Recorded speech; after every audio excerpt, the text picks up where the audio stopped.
नमस्कार। माननीय अध्यक्ष महोदय जी, आज आपने मुझे इस सभा में बोलने का मौका दिया, इसके लिए मैं आपकी बहुत बहुत आभारी हूँ।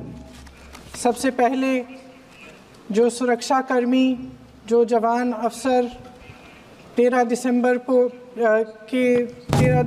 को संसद की सुरक्षा के लिए शहीद हुए, उनके प्रति मैं श्रद्धांजलि व्यक्त करना चाहती हूँ। महोदय, हज़ारों साल पुरानी हमारी देश की, धर्म की एक पुरानी परंपरा रही है। ये परंपरा संवाद, चर्चा की रही है। एक गौरवशाली परंपरा है जो दर्शन ग्रंथों में, वेदों में, उपनिषदों में दिखती है। वाद विवाद और संवाद की हमारी पुरानी संस्कृति है। अलग अलग धर्मों में भी, इस्लाम में, सूफियों में, बौद्ध धर्म में, जैन धर्म में, सिख धर्म में भी ये वाद संवाद, ये चर्चा बहस, इसकी संस्कृति रही है। इसी परंपरा से उभरा हमारा स्वतंत्रता संग्राम। हमारा स्वतंत्रता संग्राम विश्व में एक अनोखा संग्राम था, एक अनोखी लड़ाई थी जो अहिंसा और सत्य पर आधारित थी। ये वाद संवाद की जो परंपरा है, इसको इस संग्राम ने आगे कैसे बढ़ाया?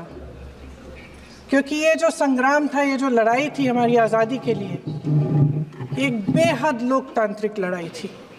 इसमें देश के किसान, देश के जवान, देश के मजदूर, देश के अधिवक्ता, देश के बुद्धिजीवी, चाहे किसी भी जाति के हों, चाहे किसी भी धर्म के हों, चाहे किसी भी भाषा को बोलते हों, सब इस स्वतंत्रता संग्राम में शामिल हुए।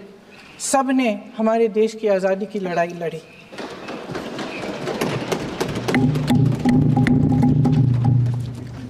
और उसी आज़ादी की लड़ाई से एक आवाज़ उभरी जो हमारी देश की आवाज़ थी।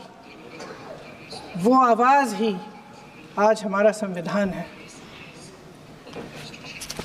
साहस की आवाज़ थी, हमारी आज़ादी की आवाज़ थी, और उसी की गूंज ने हमारे संविधान को लिखा और बनाया। ये सिर्फ एक दस्तावेज नहीं है। बाबा साहेब अम्बेडकर, मौलाना आज़ाद जी, राजगोपालाचारी जी और जवाहरलाल नेहरू जी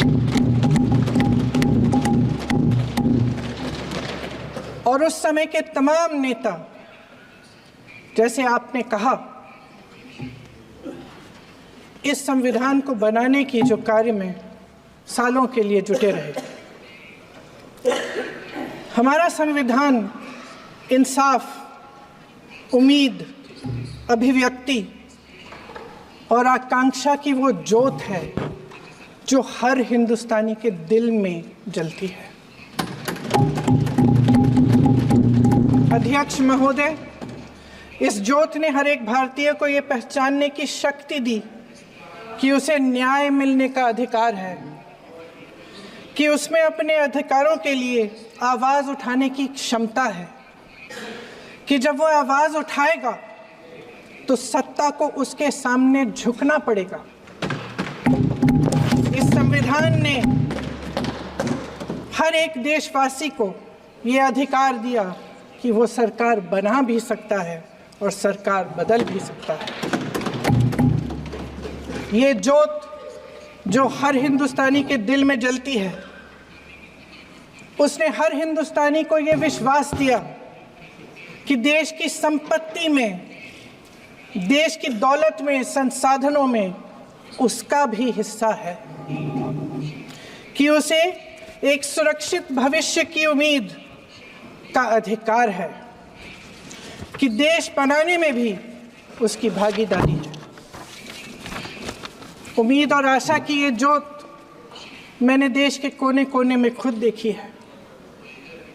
उन्नाव में मैं एक रेप पीड़िता के घर गई। उसे जलाकर मार डाला था। वो शायद 20-21 साल की होगी। हम सब के बच्चे हैं। हम सोच सकते हैं कि अगर हमारी बेटी के साथ बार बार बलात्कार हुआ और फिर जब वो अपनी लड़ाई लड़ने के लिए गई तो उसको जलाकर मार डाला गया होता तो हम पर क्या बीतती। मैं उस बच्ची के पिता से मिली।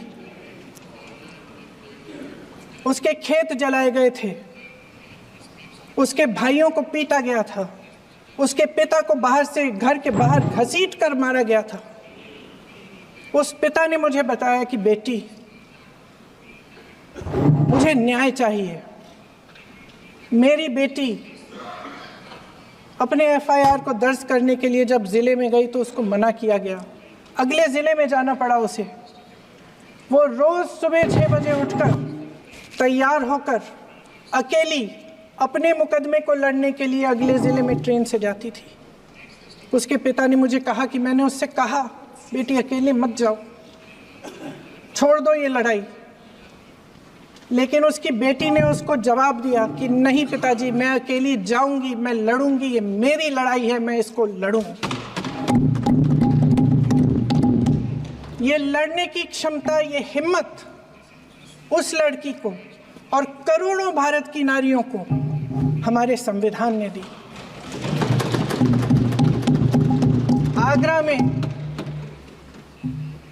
मैं अरुण वाल्मीकि के घर गई।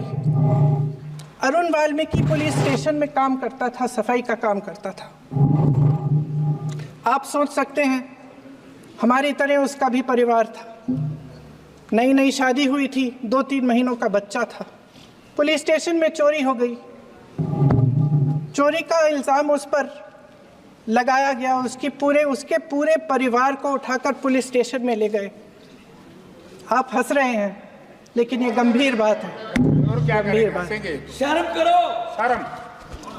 अरुण वाल्मीकि को पीट पीट के मार डाला, उसकी बीवी को पीटा, उसके पिता के नाखून निकाले, उसके पूरे परिवार को पीटा गया।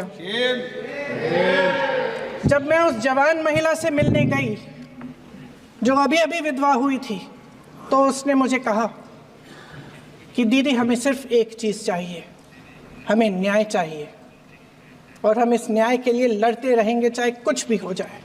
ये हिम्मत उस महिला को हमारे संविधान ने दी।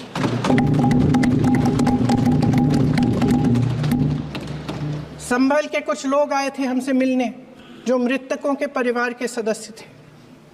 उसमें 2 बच्चे थे, अदनान और उजैर। अब सुनिए। उसमें 2 बच्चे थे, अदनान और उजैर। एक बच्चा मेरे बच्चे की उम्र का है, दूसरा उससे छोटा 17 साल का है। दर्जी के बेटे थे। दर्जी का एक ही सपना था कि वो अपने बेटों को पढ़ाएगा, लिखाएगा। एक बेटा डॉक्टर बनेगा, एक बेटा भी सफल होगा दूसरा बेटा भी अपने जीवन में सफल होगा। उनके पिताजी हर रोज़ उनको स्कूल छोड़ते थे। उस दिन भी स्कूल छोड़ने के बाद अपनी दुकान में चले गए। उन्हें पता नहीं था कि विवाद हो रहा है। उन्होंने भीड़ देखी, घर आने की कोशिश की तो पुलिस ने गोली से मार डाला। वो 17 साल का बच्चा अदनान मुझसे कहता है, वो 17 साल का बच्चा अदनान मुझसे कहता है कि मैं बड़ा होकर डॉक्टर बन के दिखाऊंगा, मैं अपने पिता का सपना साकार करूंगा। ये सपना, ये आशा उसके दिल में हमारे संविधान ने डाली। अध्यक्ष महोदय, हमारे देश के करोड़ों देशवासियों के संघर्ष में, अपने अधिकारों की पहचान में, इनकी कठिन से कठिन परिस्थितियों से लड़ने की अपार हिम्मत में और देश से न्याय की अपेक्षा में हमारे संविधान की ज्योत जल रही है। मैंने हमारे संविधान की ज्योत को जलते हुए देखा है और इसके साथ साथ ये भी समझा है कि हमारा संविधान एक सुरक्षा कवच है। एक ऐसा सुरक्षा कवच है जो देशवासियों को सुरक्षित रखता है, न्याय का कवच है, एकता का कवच है और अभिव्यक्ति की आज़ादी का कवच है। दुख की बात यह है कि मेरे सत्ता पक्ष के साथी जो बहुत बड़ी बड़ी बातें करते हैं, इन्होंने इन 10 सालों में ये सुरक्षा कवच, सत्ता पक्ष के मेरे साथियों ने ये सुरक्षा कवच तोड़ने का पूरा प्रयास किया है।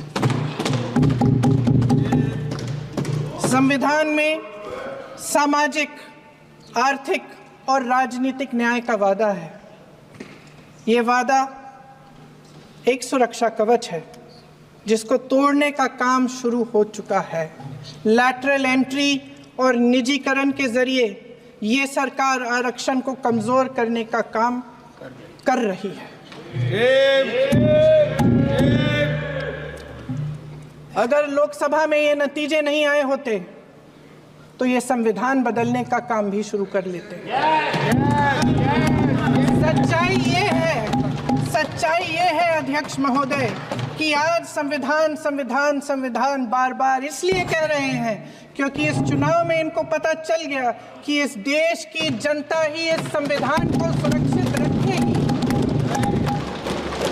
कि इस चुनाव में हारते हारते जीतने से इन्हें एहसास हुआ कि ये संविधान बदलने की बात इस देश में नहीं चलेगी।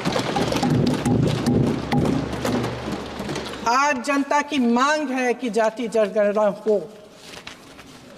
सत्ता पक्ष के मेरे साथी ने इसका जिक्र किया। ये जिक्र भी आज इसलिए हो रहा है क्योंकि चुनाव में ये नतीजे आए। ये जाति जनगणना इसलिए जरूरी है ताकि हमें पता चले कि किसकी क्या स्थिति है और नीतियां उस हिसाब से बने। इनकी गंभीरता का प्रमाण ये है कि जब चुनाव में पूरे विपक्ष ने जोरदार आवाज उठाई कि ये जाति जनगणना होनी चाहिए, तो इनका जवाब देखिए। इनका जवाब भैंस भाग भैंस चुरा लेंगे, मंगलसूत्र चुरा लेंगे, इनका ये जवाब था। ये गंभीरता है इनकी जाति जनगणना पर। महोदय, हमारे संविधान ने आर्थिक न्याय की नींव डाली, किसानों, गरीबों और को जमीन बांटी, भूमि सुधार किया, जिसका नाम लेने से कभी कभी आप झिझकते हैं और कभी कभी उनका नाम धड़ाधड़ इस्तेमाल किया जाता है अपने आप को बचाने के लिए। उन्होंने HAL, BHEL, SAIL, GAIL, ONGC, NTPC, railways, IIT, IIM, oil refinery, तमाम PSU बनाए। अध्यक्ष महोदय, उनका नाम पुस्तकों से मिटाया जा सकता है, उनका नाम भाषणों से मिटाया जा सकता है, लेकिन जो उनकी भूमिका रही इस देश की आज़ादी के लिए और इस देश के निर्माण के लिए, वो इस देश से कभी मिटाया नहीं जा सकता। 75 सालों में जनता का भरोसा रहा कि नीतियाँ बनेंगी तो जनता की भलाई के लिए बनेंगी। जल जंगल जमीन का अधिकार मिला आदिवासी भाई बहनों को। इंदिरा जी ने बैंकों का राष्ट्रीयकरण करवाया, खदानों का राष्ट्रीयकरण कराया। कांग्रेस और यूपीए की सरकारों में शिक्षा का, भोजन का अधिकार मिला। 75 सालों में जनता का भरोसा मिला। पहले संसद चलती थी तो जनता की उम्मीद होती थी कि सरकार महंगाई और बेरोजगारी पर चर्चा करेगी, कोई उपाय निकालेगी, कोई रास्ता निकालेगी। लोग मानते थे कि अगर कोई नई आर्थिक नीति बनेगी तो देश की अर्थव्यवस्था को मजबूत बनाने के लिए बनेगी, तो भारतीय बाजार को मजबूत बनाने के लिए बनेगी, उनके भविष्य को मजबूत बनाने के लिए बनेगी। किसान और आदिवासी भाई बहन भरोसा करते थे कि यदि ज़मीन के कानून में संशोधन होगा तो उन्हीं की भलाई के लिए होगा। आप नारी शक्ति की बात करते हैं। आज चुनाव की वजह से शायद इतनी बातचीत हो रही है नारी शक्ति के बारे में, क्योंकि हमारे संविधान ने महिलाओं को ये अधिकार दिया उनकी शक्ति को परिवर्तित किया वोट में, और आज आपको पहचानना पड़ रहा है कि महिलाओं के बिना, कि नारी शक्ति के बिना ये सरकारें नहीं बन सकती हैं। इसीलिए आज आप नारी शक्ति की बातें दोहरा रहे हैं। जो आप नारी शक्ति का अधिनियम लाए हैं उसको लागू क्यों नहीं करते? वो 10 साल बाद लागू क्यों होगा? क्या आज की नारी 10 साल इंतजार करेगी उसके लागू करने के लिए? क्या बात है, क्या बात।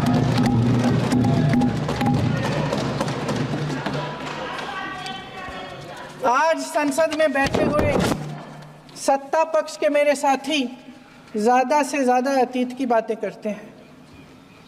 1900 किस में क्या हुआ, कब हुआ, नेहरू जी ने क्या किया। अरे वर्तमान की बात करिए, देश को बताइए आप क्या कर रहे हैं, आपकी जिम्मेदारी क्या है? कि सारी जिम्मेदारी जवाहरलाल नेहरू की है। अध्यक्ष महोदय जी, ये सरकार आर्थिक न्याय का सुरक्षा कवच तोड़ रही है।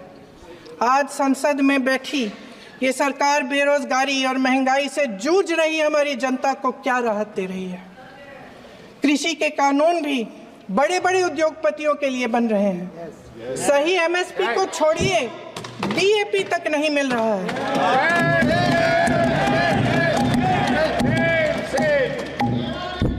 वायनाड से लेकर ललितपुर तक इस देश का किसान रो रहा है। आपदा आती है तो उसको कोई राहत नहीं मिलती। भगवान भरोसे है आज इस देश का किसान, उसको छोड़ दिया गया है। आज हिमाचल में देखिए, जितने भी कानून बने हैं वो सब बड़े बड़े उद्योगपतियों के लिए बन रहे हैं। हिमाचल में जो सेब उगता था उसके जो छोटे छोटे किसान हैं वह रो रहे हैं, क्योंकि एक व्यक्ति के लिए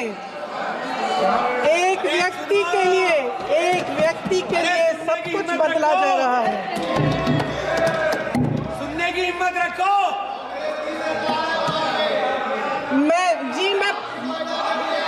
अध्यक्ष महोदय जी, अध्यक्ष महोदय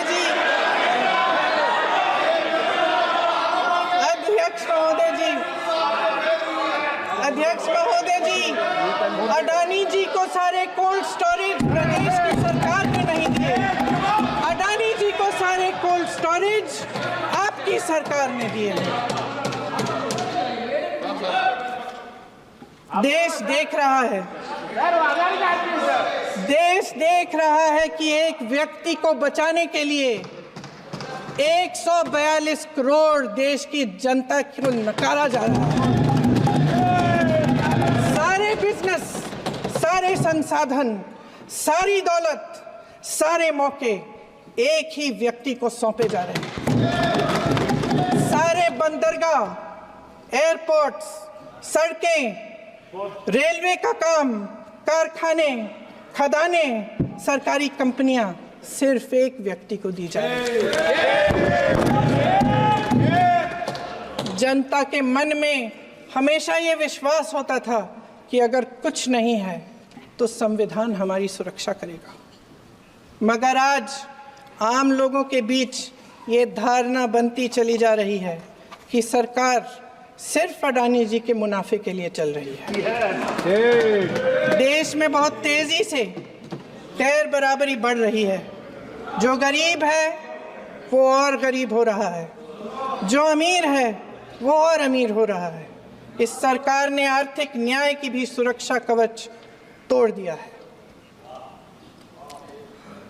राजनीतिक न्याय की जब बात होती है, मेरे सत्ता पक्ष के साथी आज खड़े हुए और तमाम गिनती करने लग गए कि ऐसा हुआ वैसा हुआ, 1975 में जो हुआ, तो सीख लीजिए ना, आप भी सीख लीजिए। आप भी अपनी गलतियों के लिए माफी मांग लीजिए। आप भी बैलेट पे चुनाव कर लीजिए, तो दूध का दूध पानी का पानी हो जाएगा। आप राजनीतिक न्याय की बात करते हैं, सरकारों को पैसों के बल पर गिरा देते हैं।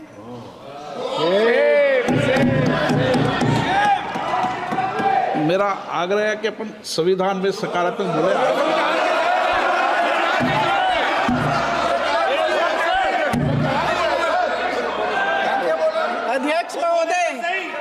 अध्यक्ष महोदय, सत्ता पक्ष के हमारे साथी ने एक उदाहरण दिया उत्तर प्रदेश की सरकार का, तो मैं भी एक उदाहरण दे देती हूँ महाराष्ट्र की सरकार का।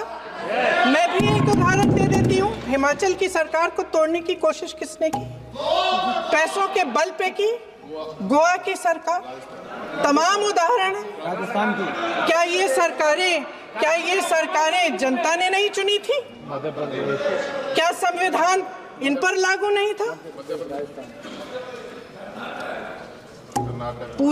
पूरी देश की जनता जानती है कि इनका हंसती है, जानती है कि इनके यहाँ तो वॉशिंग मशीन है।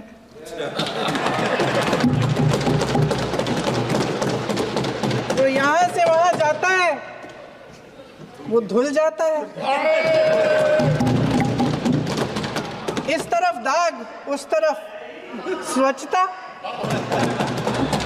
और मेरे कई ऐसे साथी हैं जो इस तरफ होते थे उस तरफ चले गए, मुझे दिख भी रहे हैं, वॉशिंग मशीन में शायद धुल गए हैं।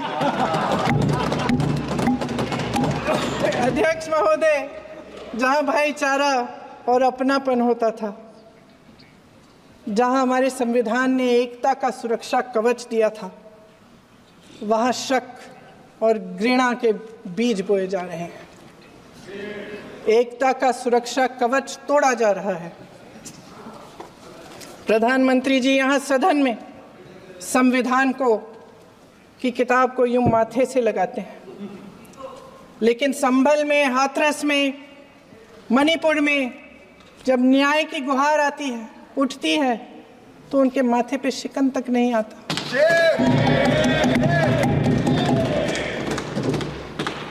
शायद समझ नहीं पाए हैं कि भारत का संविधान संघ का विधान नहीं है।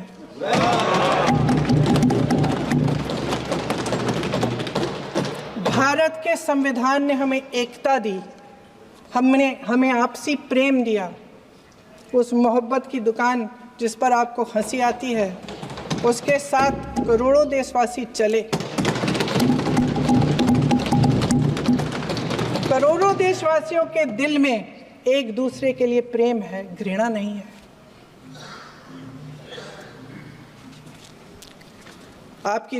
इनकी जो विभाजनकारी नीतियां हैं, उसका नतीजा हम रोज देखते हैं।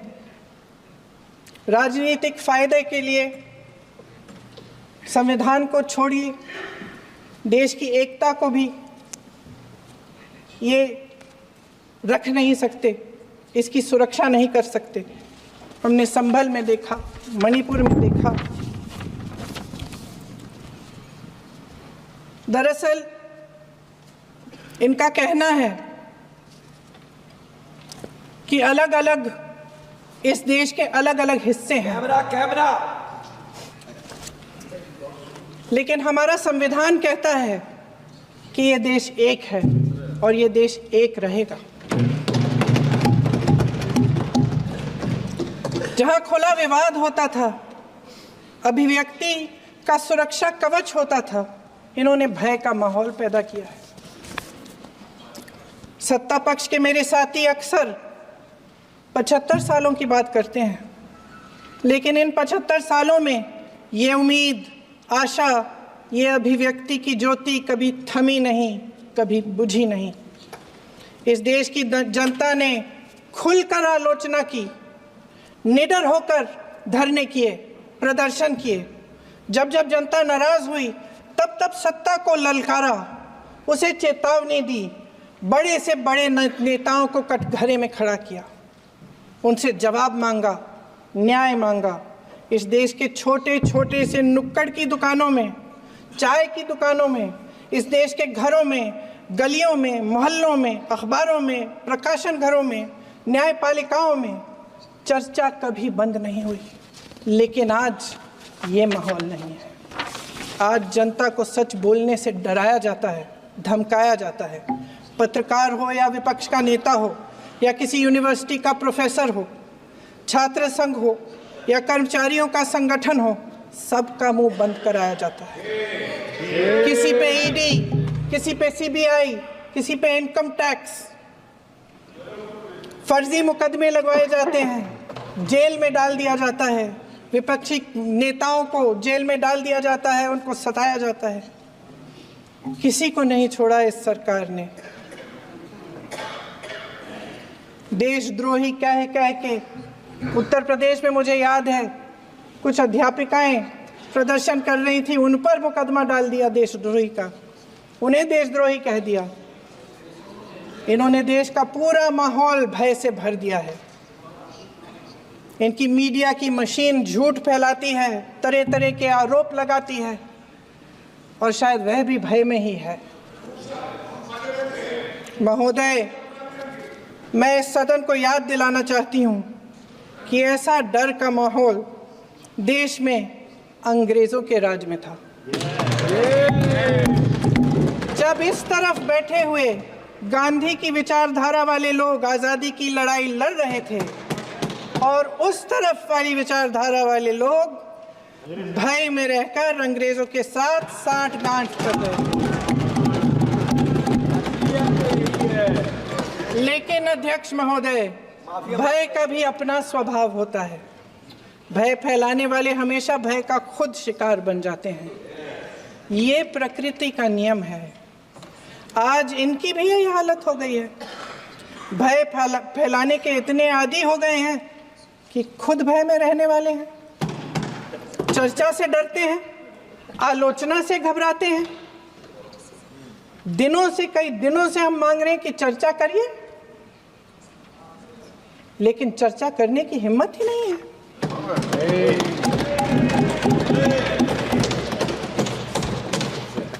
एक कहानी होती थी अध्यक्ष महोदय, शायद बचपन में आपने भी सुनी होगी। राजा भेष बदलकर बाजार में आलोचना सुनने जाता था। ये सुनने जाता था कि प्रजा मेरे बारे में क्या कह रही है, मैं सही रास्ते पे चल रहा हूँ कि नहीं। लेकिन आज का राजा, भेष तो बदलते हैं आज के राजा, शौक तो है उनको भेष बदलने का, लेकिन न जनता के बीच जाने की हिम्मत है और न आलोचना सुनने की। महोदय, मैं तो सदन में नहीं हूँ।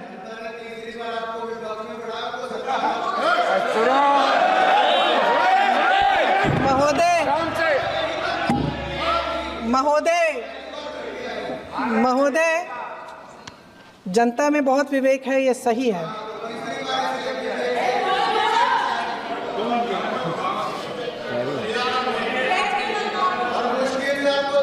अच्छा महोदय, मैं सदन में नहीं हूँ, कुछ हाँ ठीक है, मैं सदन में नहीं हूँ, मात्र 15 दिनों से आ रही हूँ। लेकिन मुझे ताज्जुब होता है कि इन 15 दिनों में इतनी बड़े इश्यूज हैं, इतनी बड़ी बातें हैं, प्रधानमंत्री जी मात्र एक दिन के लिए शायद 10 मिनट के लिए दिखे हैं सभा।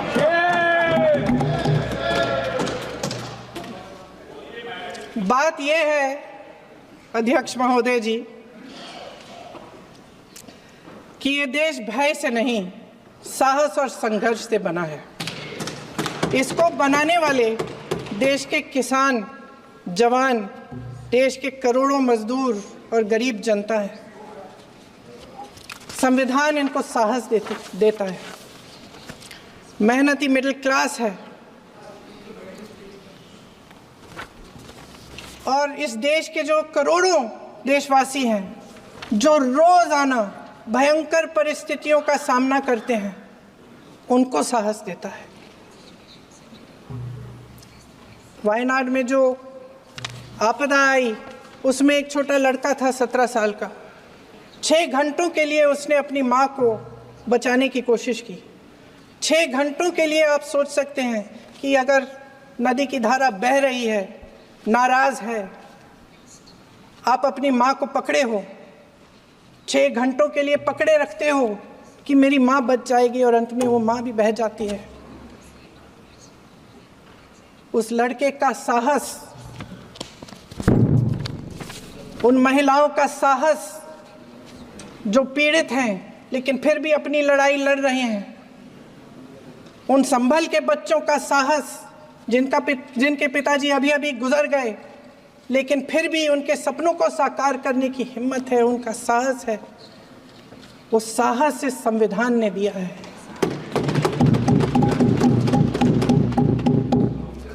वो आत्मविश्वास इस संविधान ने दिया है।